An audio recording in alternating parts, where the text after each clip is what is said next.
코로나가 사라지는 그날까지 마스크가 필요 없는 그날까지 일상을 되찾는 그날까지 우리가 간다.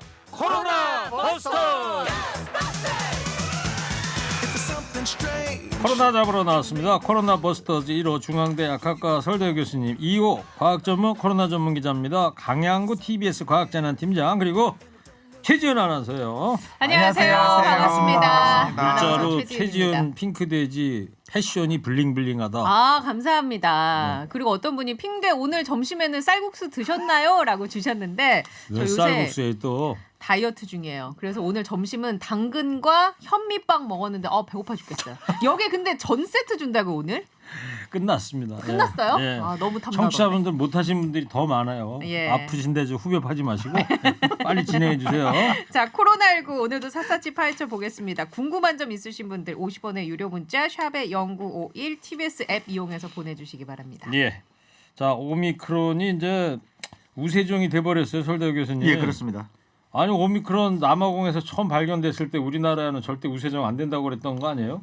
그렇지는 않고요. 그 당시에 이제 공포가 굉장히 많아서 데이터가 모르는 게 많으니까 좀 살펴봐야 된다. 그 당시 처음 나왔을 때 굉장히 공포가 많았었거든요. 예. 이제 그런 입장이었는데 이게 확실히 이제 우세종이 되었습니다. 우리나라도 지금 제 생각은 거의 신규 확진자의 60% 정도 내지 65%그 사이 정도가 아마 오늘이 14,518명이에요. 그렇습니다. 그 60에서 매일같이 신기록이에요, 지금. 그렇습니다. 매일 신기록인데요. 통상 수요일 날 피크를 찍고 내려가는데 어제 수요일 날 13,000명대, 오늘 14,000명대지 않습니까? 예. 그러면 주말을 거친다고 하더라도 내려가기보다는 계속 올라갈 가능성이 많은데 야, 그 연휴 끝나면 진짜 당국 우려대로 2만 뭐 넘는 거 아닙니까? 이거? 그런데 이제 제 생각으로는 저는 좀 긍정적으로 봅니다. 이 확진자 늘어나는 게.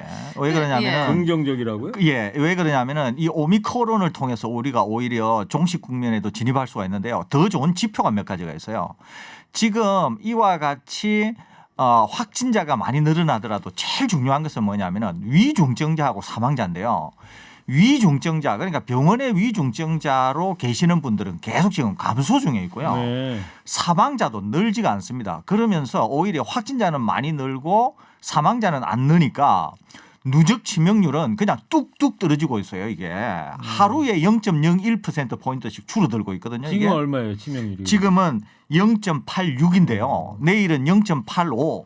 다음 주에는 0.8을 깰 가능성도 있어요. 이게 사망자 많이 나올 때는 100명 이상 나왔을 때는 0.91, 92까지도 그렇습니다. 갔었거든요. 이 치명률이. 0.8이다 지금. 네. 0.86인데요. 내일은 아마 0.85.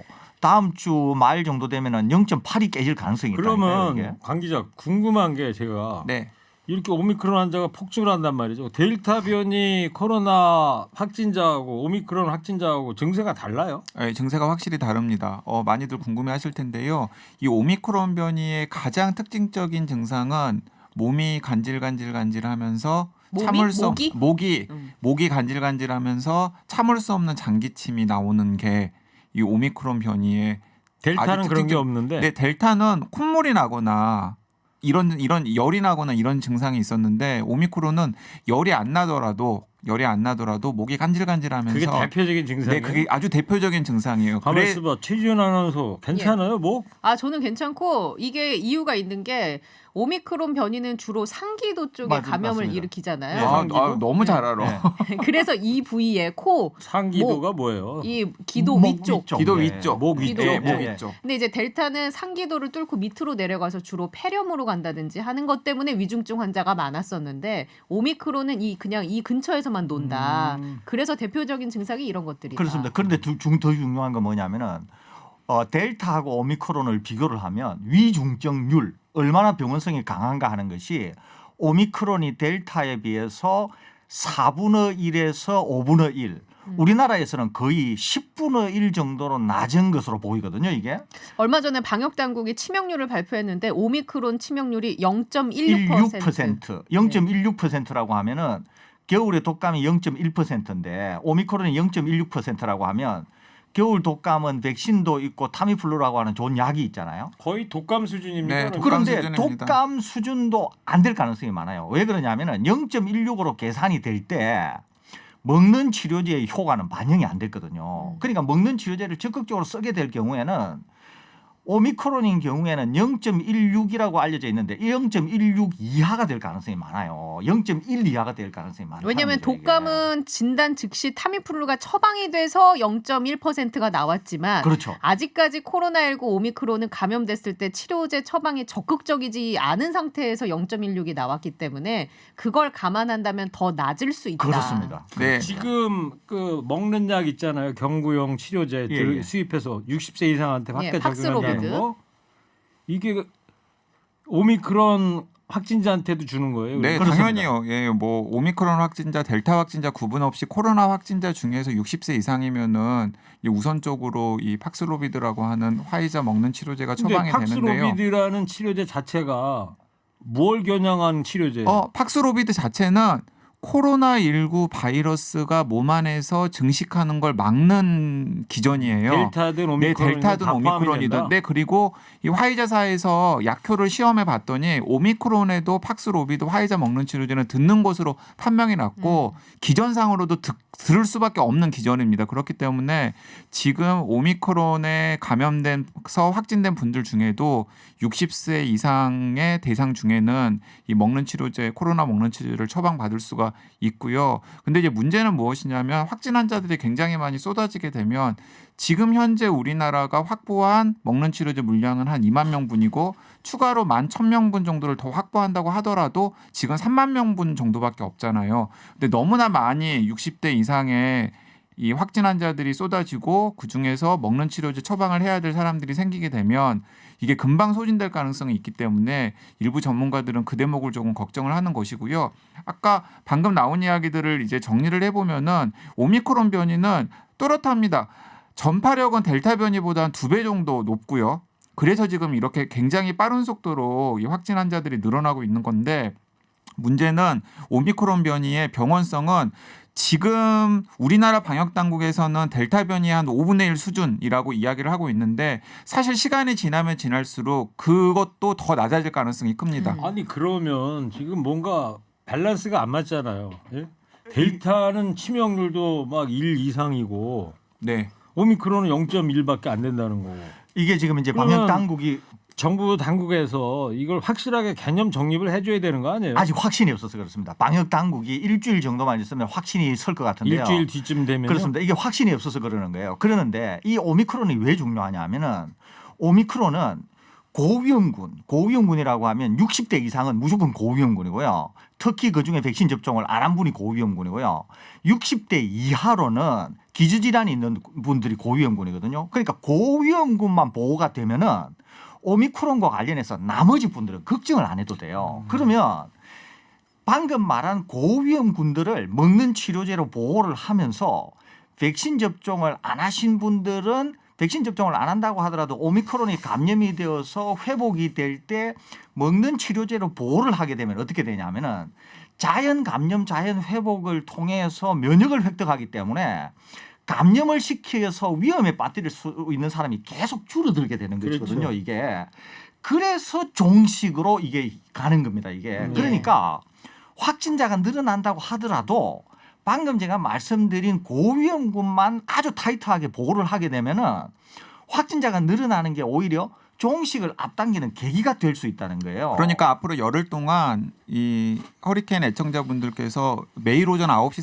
30분마다 뭐 확진자 혹은 위중증 환자 현황들이 나오지 않습니까? 이 뉴스들을 쏟아지면 이제 긴장되면서 그 순간을 기다리잖아요. 네, 그 뉴스 읽는 법을 알려드릴게요. 앞으로 내일부터 열흘간은 어디에만 주목을 하시면 되냐면 확진자가 10,000명이 나오든 20,000명이 나오든 그건 별로 중요하지 않아요. 확진자 후에 매일매일 나오는 위중증 환자의 숫자가 오늘 350명이었거든요. 310명이었는데 310명보다 그 정도 수준을 유지하거나 혹은 줄어들면 오히려 이제 우리나라는 코로나19 안녕 국면으로 가고 있는 거구나 하고 생각을 하시면 되고요. 그 위중증 환자 추이가 어떤데요 지금? 지금 위중증 환자 지금 줄어들고 줄어들고 있어요. 이렇게 만몇 청이 나오지만 아직까지는 줄고 있는데 아직까지는 다만 줄어들고 있어요. 우리가 좀 더 유념해 봐야 할 것은 아직은 오미크론이 100%는 아니니까 확진자가 이렇게 많이 나올 때 위중증 환자가 늘 수 있는 가능성도 있으니까 그건 좀 주시를 해야 그러니까 되고. 앞으로 열흘 동안 예. 확진 환자 숫자가 지금 310명에서 더 줄어드는지 늘어나는지 그리고 줄어드는 트렌드인지 늘어나는 트렌드인지를 확인하시는 게 굉장히 중요하고요. 더불어서 이제 치명률 그러니까 사망자 숫자도 늘어나는 트렌드인지 줄어드는 트렌드인지를 확인해서 이게 만약에 위중증 환자의 숫자와 사망자 숫자가 같이 줄어들거나 혹은 이 정도 수준을 유지하는 추세라면은 확진 환자 숫자가 10,000명, 20,000명, 30,000명 나와도 별로 불안해하실 게 없고 아 이렇게 코로나19 종식 국면으로 가는구나라고 생각을 하시면 됩니다. 12월 달인가요? 왜 수도권의 병상 1,000개 병상이 모자란다. 네네. 예. 지금은 어때요? 지금 병상을 알려드리겠습니다. 이제 우리나라 병상이 이제 두 종류가 있는데요. 중환자 병상이 있고 일반 병상이 있습니다. 감염병 전담병원에 더 중요한 것은 중환자 병상인데요. 중환자 병상을 정부가 많이 늘렸습니다. 그래서 지금은 2,294개가 있고요. 전국에? 예. 그리고 점유된 게 18.3%니까 거의 한 82%가 비어 있는 거잖아요. 몇 개가 비어 있냐면은 1,874개가 현재 비어 있고요. 그다음에 보통 감염이 되어서 가게 되는 감염병 전담병원에도 병상이 늘어나가지고 총 병상이 17,660개가 되는데요. 점유하고 있는 게 지금 37%밖에 안 돼요. 최근에 13,000명, 14,000명이 나와도 점유율은 37%밖에 안 되고요. 12월 달에 비해서는 현저히 비어 있는 데가 많다 이런 네, 얘기죠. 그렇죠. 그때는 거의 80%에 육박하고 예. 90%에 육박했었으니까요. 그러는데 지금 비어 있는 게 11,129개나 되거든요. 그러니까 지금 앤디 말씀하신 것처럼 12월 달에는 확진자가 지금의 절반밖에 안 나왔어요. 그러는데도 병상이 없어가지고 난리를 쳤지 않습니까? 그땐 델타가 주종이었고. 그렇습니다. 그런데 지금은 완전히 상황이 그러면 달라졌다는 예. 델타는 지금 어디가 있어요?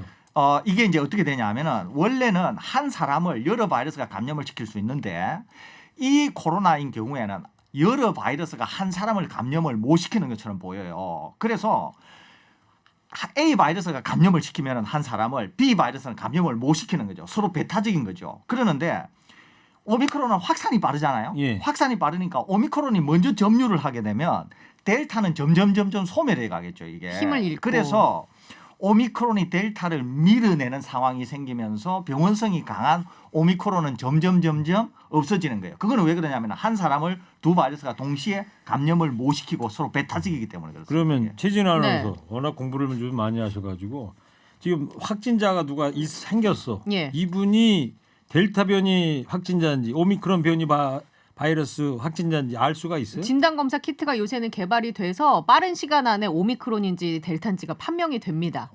근데 이 지점에서 가장 중요한 건 아마 잠깐만요. 예. 3431님께서 최지은 아나운서 공부 많이 했네요. 똘똘해요. 또 톰과 난제리 청취자도 서당께 3년이면 풍어를 읊는다고 오늘 최 장군님의 지정미가 뿜뿜입니다. 아유, 좋으시겠어요? 똘똘해서. 아, 예, 근데 감사합니다. 지금은 개인 시민의 입장에서는 자기가 걸린 코로나19가 오미크론인지 델타인지 특별하게 신경 쓸 게 없어요. 예. 사실 지금 확진이 되면은 그냥 오미크론 변이라고 생각하면 됩니다. 그리고 네. 델타든 오미크론이든 병원에서 증상에 따라서 진료해 주는 건 다를 게 하나도 없거든요.